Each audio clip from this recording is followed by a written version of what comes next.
की कहानी हमारे साथ शेयर की है अनुराग जी ने। तो सबसे पहले अनुराग जी, आपका बहुत बहुत धन्यवाद अपनी कहानी हमारे साथ शेयर करने के लिए।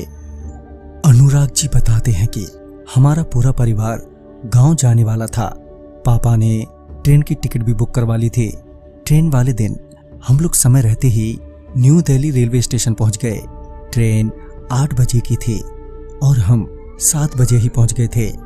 अभी स्टेशन पर काफी भीड़ भाड़ थी, जो मेरे लिए थोड़ी परेशानी की बात थी, क्योंकि मुझे ज्यादा भीड़ होने की वजह से बेचैनी होने लगती है।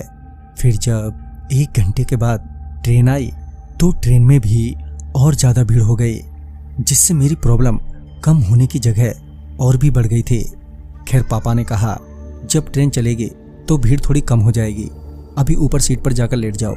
फिर मैं पापा के कहने पर ऊपर सीट पर जाकर लेट गया और तभी ट्रेन खुली और तकरीबन 10 बजे के आसपास जाकर ट्रेन में थोड़ी शांति हुई और फिर हम सब ने रात का खाना खाया और सो गए।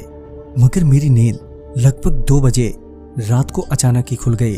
उस वक्त ट्रेन में सभी सो रहे थे। ट्रेन में सिर्फ नाइट लाइट ही जल रही थी। तभी मैं वॉशरूम जाने के लिए सीट से नीचे उतरा। वॉशरूम के पास पहुंचा तो देखा कि ट्रेन किसी स्टेशन पर रुकी है। तभी मैं ट्रेन से नीचे उतरा।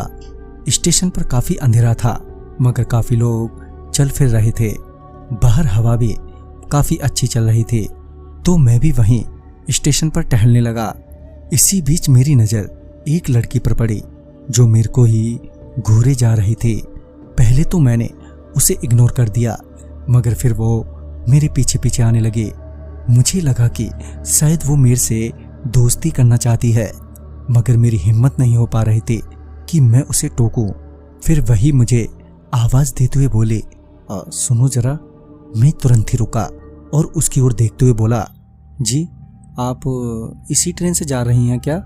इस पर वो बोली, हाँ मगर मुझे यहीं उतरना था, मगर रात होने के कारण मुझे अकेले थोड़ा डर लग रहा है। क्या आप मुझे स्टेशन के बाहर तक छोड़ देंगे? इस पर मैंने बोला, ओ हाँ क्यों नहीं।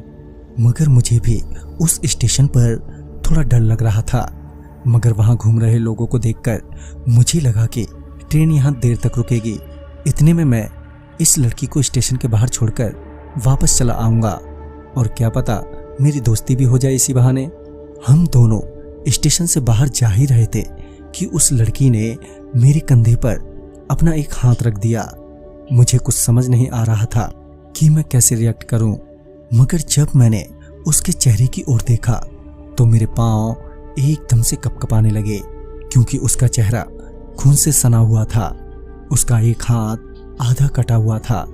उस वक्त मेरे मुंह से एक बार ही जोर की चीख निकली और फिर मेरी आवाज एकदम से बैठ गई, क्योंकि तभी उस लड़की ने मेरी गर्दन में अपने लंबे लंबे नुकीले नाखून घुसा दिए थे और मैंने देखा कि वो स्टेशन अचानक ही सुनसान हो गया है। मैं अपने घुटनों के बल नीचे बैठ गया। वो धीरे धीरे मेरा गला दबाने लगी। मेरी सांस अब उखड़ने लगी थी।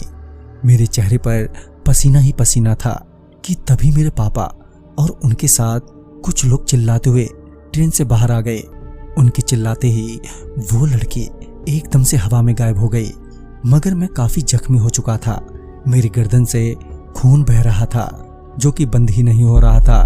मैं बस बेहोश होने ही वाला था कि ट्रेन में सफर कर रहे एक डॉक्टर ने मेरी मदद की। उस रात लगभग हमारे साथ पूरी बोगी के यात्री जगे रहे। जब हम उतरे तो पहले मुझे अस्पताल ले जाया गया, क्योंकि मेरी तबीयत काफी बिगड़ गई थी। अस्पताल में मुझे लगभग 1 हफ्ता रहना पड़ा। खैर मैं तो बच गया, मगर इस हादसे से अब मैं ट्रेन में सफर करने से भी कतराता हूँ। तो दोस्तों इस कहानी में बस इतना ही। कहानी आपको पसंद आई हो तो लाइक शेयर करें और साथ ही हमें कमेंट बॉक्स में जरूर बताएगा आप ही की भेजी एक नई कहानी के साथ। तब तक के लिए बाय एंड टेक केयर।